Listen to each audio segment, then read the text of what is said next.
Nia and Jennifer, thanks for being here. Jennifer, we'll start with you. This case was argued this week in federal court. It's about the right to clean water. The First Nations in the class action don't have clean water, and in some cases haven't for some time. Why, in spite of all the pretty words of reconciliation on the part of this government, is this case before the courts? I think you just brought up an excellent point. The words around reconciliation, it seems to be a lot of words.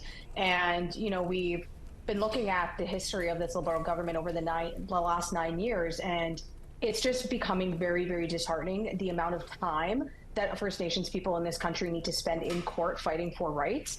And, you know, the amount of money that's being spent as well. It just seems like a repetitive cycle with every government that we've had, that in order to uphold any rights, it has to go to court.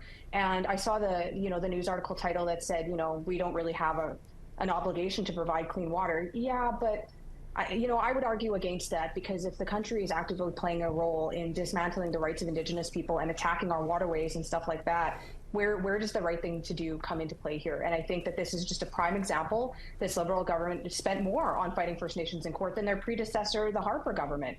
So this is a problem, and I think it's absolutely disheartening. Neon, outside of the court, how would you say that the lack of clean water affects people in First Nations? How does a boil water advisory affect the people in the communities?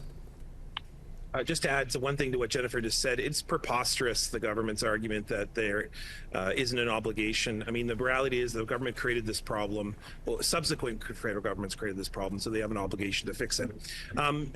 Living in a First Nation with a boil water advisory, and I myself have not, but my relatives have, and having been there and visited, spent time, I certainly don't pretend to know what that's like to be under a boil water advisory for 24/7, but I can tell you this, that the amount of desperation that's created when you don't have water, which are basic things like washing, cooking food, just simply being able to have the peace of mind of knowing that you can go and at any time wash your hands or get a drink, or the absolute way in which water is related deeply with trauma is a reality in First Nations. So how does it affect you? It affects everything.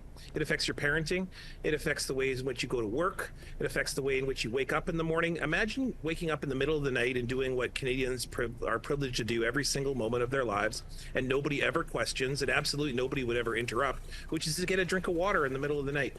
Simply go down to your faucet and then be able to get some sustenance when you're at your driest point. So all of that has to say that it is indicative of the federal government's continuing disheartening treatment of First Nations, and the fact that this preposterous argument, this heartless argument, is being forced upon First Nations while ministers come out and say, oh no, we're going to be dealing with boil water advisories. The Trudeau government has dealt with a number of boil water advisories, about 2/3, but there still is 60 to 70, and increasingly every single year. 2 were solved this year, 6 rose as a result of the problem of infrastructure.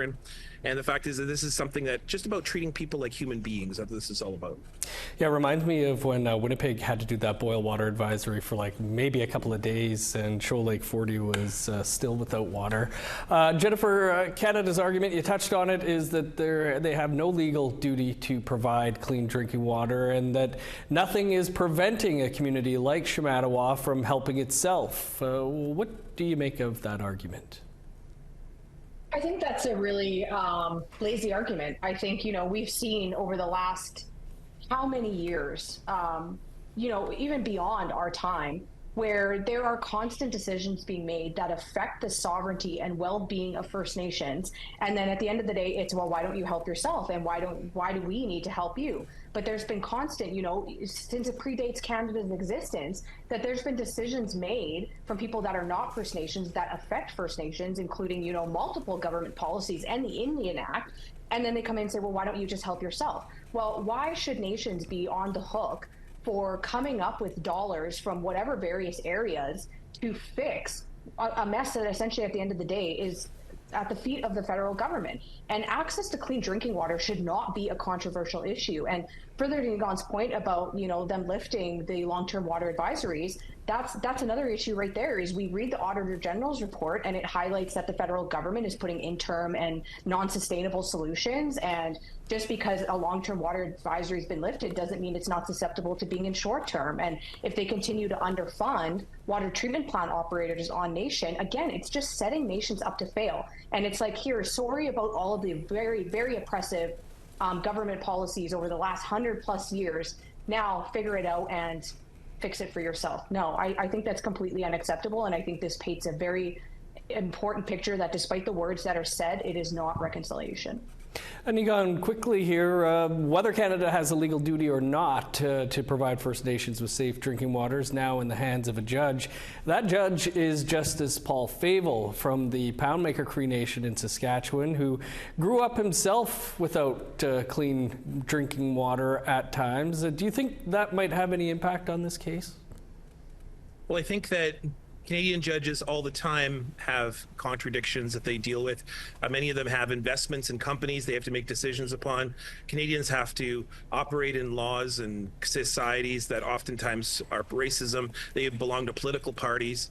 I mean, the fact is judges are dealing with kind of situations of objectivity like this all the time. I don't envy Paul Favel, and I don't envy the position that he's been put in, but I also am very reminded that all of us as Indigenous peoples who are in institutions all across this country have to constantly balance our own traditional values and then engaging the very laws and principles, institutions, ideas, attitudes within our workplaces all the time. So I don't envy Paul Favel for having been put in this situation, and I also certainly feel a great deal of empathy for what he is going to have to navigate, which are racist laws, racist arguments, thoroughly divisive, clearly a Jekyll and Hyde approach by this federal government. But I also say this is what it's like to be an Indigenous person in an institution and a professional. Egon, Jen, we'll have to leave it there. Thanks so much for being with us. Yeah, me go.